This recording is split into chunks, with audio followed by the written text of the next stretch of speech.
I just wanted to get your thoughts on that because I agree with you. I think it's freaking amazing that we have a local band that has written a specific song for when we score goals.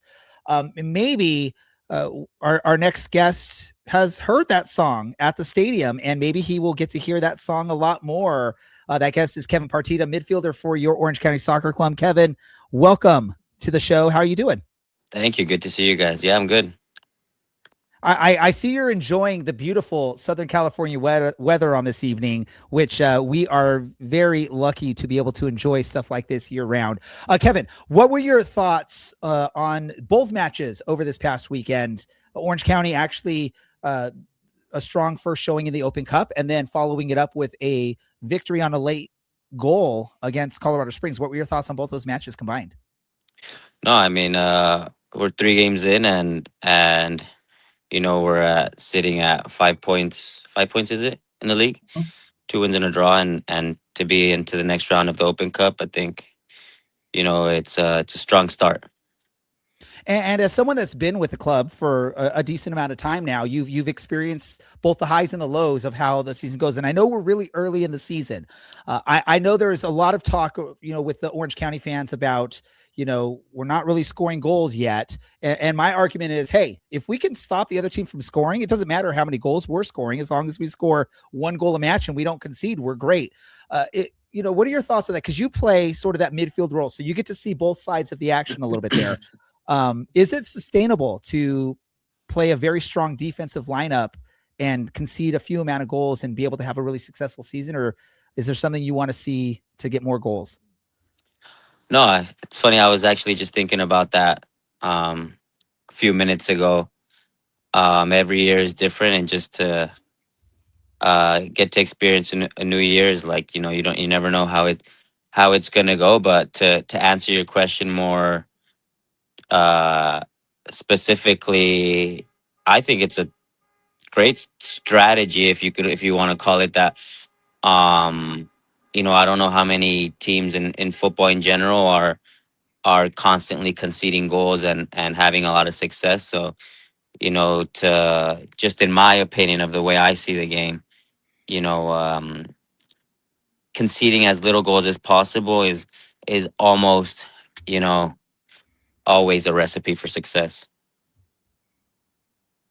Yeah, you're absolutely right on that, Kevin. And it's great to have you here. And guys, I got to tell you, and Kevin, I have to remind you of something. A conversation you and I had a couple of years ago. After your first season in 22, we did our player grades, and I was not kind to you. And you're smiling because I think you remember the conversation that we had. It was either the next season or the season after that, and you reminded me of the grade that I gave you for your first season. Do you remember this conversation? Yeah, it's funny. I was I'm going to tell you right now, I was not your biggest fan at that time.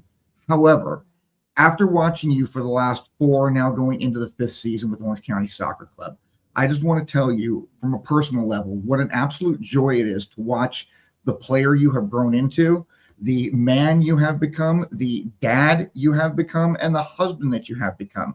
It is absolutely inspiring, and I want to thank you for that and for staying with Orange County for so long. Ray is saying that I need to share what the grade was. Kevin, do you remember what grade it was that very first year? first I want to say thank you, Larry. The feeling is very mutual. It's great seeing you at the stadium every weekend, and the relationship we've kind of built fostered over the last couple of years been really enjoyable. Was it an F? No, it wasn't an F. It Was it was a a D D. then? It was a Yeah. D. It was a D. So yeah, but you have definitely improved vastly in my eyes. And please keep in mind that first year, that in 22, that was my first season being on the podcast. And frankly, I had no right giving anybody a grade on anything. But these guys made me do it, so it's their fault, Kevin. Listen, you have been part of some really big moments for Orange County Soccer Club. You were there in 22 for Milan Orlowski's Golden Boot season. You were there for Colin Shuttler's header goal in Sacramento to tie on opening night last year. End of the year last year, the penalty win in the playoffs. Where does Tyson's goal sit for you in some of the biggest moments that you've been a part of for Orange County? Yeah, it's a good point. I think just being so fresh, maybe hasn't sunk in yet. Um, but I think we'll be looking back at this, further down this season, and especially, later on. And yeah, I think we'll remember it as a special moment, for what it gave the team and what I'm sure it meant to him. All those moments you mentioned, they're in the moment you're just happy to get a win. Um, but yeah, they're definitely, in the bigger picture, those are all memorable moments you mentioned. Yeah. One other question for you, Kevin. Um, you are now in your fifth season with Orange County. You are actually, I don't know if you're aware or not, you are creeping up on the all-time appearances list for Orange County Soccer Club. We have 3 seasons in a row of being in the playoffs and getting to the second round and losing late, unfortunately. What will you consider a success for this season, your fifth season with Orange County Soccer Club? But yeah, for sure, getting over that hurdle, like you mentioned, and like we talked about earlier, and just earlier in the conversation, it's now going into my fifth year. I've experienced the lows of not being in the playoffs, um, and now highs of winning upset runs, and experience maybe being upset ourselves in a year when we were had a really good regular season and we're probably favored. So first step is to get ourselves a playoff spot as soon as possible and as early in the season as possible, and then um yeah, go from there. I mean, be nice to get, like I said, to get over that hurdle, and I mean, be in a championship game. That's where I think every player wants to be, and I mean, from there on, it's just anything can happen. You're 2 games away. Absolutely, absolutely, Kevin. Always an absolute pleasure. To say hi to Miriam and the boys for me, and I'm going to turn it over to Dylan. He's got a couple questions for you, bud. Likewise, Larry. Good to see you. Kevin, first off, are you sitting under an orange tree right now? I am. It's Wow, the dedication. I'm just gonna imagine that you planted that when you came on down here, and when they told me I was going to be on the podcast, I put it up. quickly went and grabbed one. Yeah, yeah. You are one of the most senior players, if not, in fact, actually the most senior player on the squad this year. And the team is a little bit younger than it has been in years past. How has your role changed day to day in training with those changes? No, I mean, not very much. I think we have been getting younger. You know, uh, like you mentioned, especially the last couple of years. But I think you know I just try to be an example in the way that I train, and the way that I try to perform on a week to week basis when I get the opportunity. And everyone has a different way of I guess helping young players and or younger players, and that's the way I typically like to go about things. Not I guess help them with or teach them through action, and not so much through words. Fair enough. I mean, it matters. That's probably a little bit better than you just yelling at them constantly. Away from the pitch, I think I've asked presumably about vegetables in the past, and this time, producer Andy, maybe not imploring me, but suggested that I maybe ask about other foods. So, are you a fan of a nice sweet treat? Is it a paleta? Is it nieves? What is your go-to when you're treating yourself? Not very. I'm not very fond of sweet treats. Trying to think of what I go for. What's considered kind of more of a dessert. I mean, I like a cheesecake. Um, and yeah, I mean, at a Michoacana store or something. Yeah, I'll go for a paleta more than the ice cream probably. Fair enough. I do just want to thank you for saying that you're not a huge fan of sweet treats, and then saying that you do enjoy a cheesecake, which feels about like the most sweet, Yeah, I mean, possibly rich thing you could have. it's not a monthly thing. It's probably pretty rare, but I mean it's good stuff. I won't tell any strength and conditioning staff. Don't you worry. Thanks, Kevin. Brad's got one for you. Yeah, welcome back, Kevin. Thank you so much.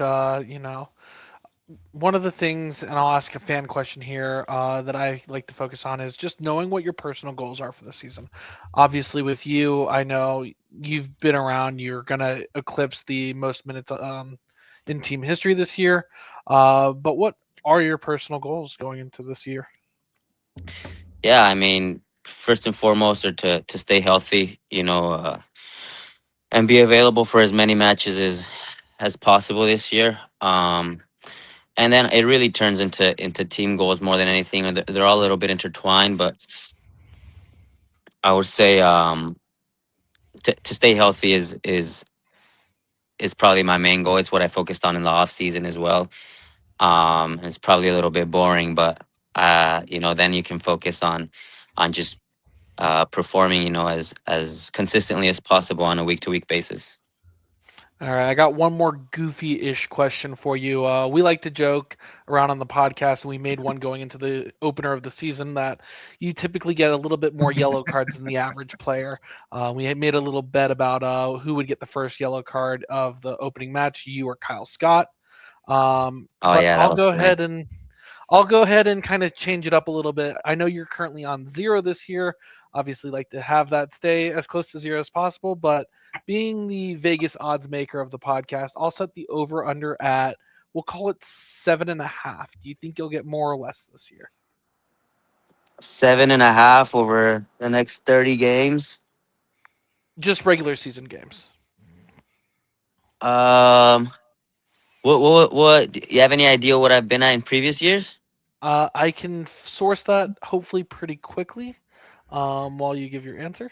I've maybe gotten suspended once, and I want to say the suspension is maybe at around 5 or 6. Yeah, I'll stay under 7.5. I think I like my chances for that one. All right. For the statistics, last year you had 6. The year prior you had 9. So I think 7.5 might be a little bit of a fair line. Yeah, it is a pretty good line. No, I like it's trending down, so we'll keep it going that way. All right. And before I hand you back over to Ray, I just want to wish you a very, very happy belated birthday. I know it was a couple weeks ago. Fellow 1995 baby here. So Ray, go ahead and take it back. Appreciate You're it. making me feel old, Brad. You're making me feel old. Let me just say this, Kevin. The rest of my co-hosts like frown upon yellow cards like it's the worst thing ever. I am a fan of a good quality yellow card. If you're playing aggressive and getting a yellow card because you're being aggressive out there, I have no problem with it. Just don't get a second one.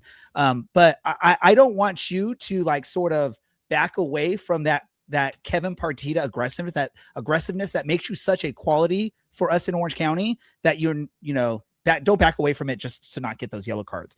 You get that 7th yellow card, 8th yellow card if you have to go over Brad's thing. If you're playing aggressive and being a good contribution to this team, because I love it. I prefer that. So just so you know, Kevin. And Brad sort of took a little bit away from my question, but I do want to know, like, who would have got the first yellow if both you and Kyle would have played the full 90 in that opening match? Kyle for sure. Kyle would have lost it. What are your thoughts? Like, what is it like? You and Kyle were a big part of Orange County's midfield for a couple of seasons there. What's it like when the teammate moves on to another team that you have to now face? With the player of Kyle's quality, it's definitely tough. It's first you miss the person because as you mentioned, we were teammates and played a decent amount of minutes together over a couple of seasons, and you just build a relationship both on and off the field. So it's tough from that standpoint, and then to know that you're going to be facing up against them, a couple times in the season, it can be enjoyable, as a challenge, but at the same time, I mean, the kind of quality that he brings, so it's something you got to look out for. All right, Kevin. And then just one last comment that I'm going to say here is we're going to keep track of those minutes. So once we know you're going to hit that 10K mark, I'll make sure Larry has a nice piece of cheesecake available for you to celebrate on the sidelines. We can go to get an Instagram story with that. You can just scarf that thing down in celebration, and that'll be courtesy of our show. Kevin, any last words to the fans, whether they're listening live or listening in the future on the podcast format? No, I know it's early in the season, but it's an exciting start, and we hope to give them more moments throughout the year, and yeah, we love playing in front of them. Awesome. Thank you so much. And just so you know, Dylan, I didn't fact check Dylan, but he said we're on a good pace if you keep up this points pace on the season. So, hey, keep it up. Score just one goal. Just don't concede a goal. That works for us. You get the points. Ladies and gentlemen, boys and girls, Kevin Partida from your Orange County Soccer Club. Great player for the team and a great guest on the show. Thank you, Kevin, for spending some time with us. And best of luck to you and the fellow teammates this weekend. Thank you, guys. Good to see you.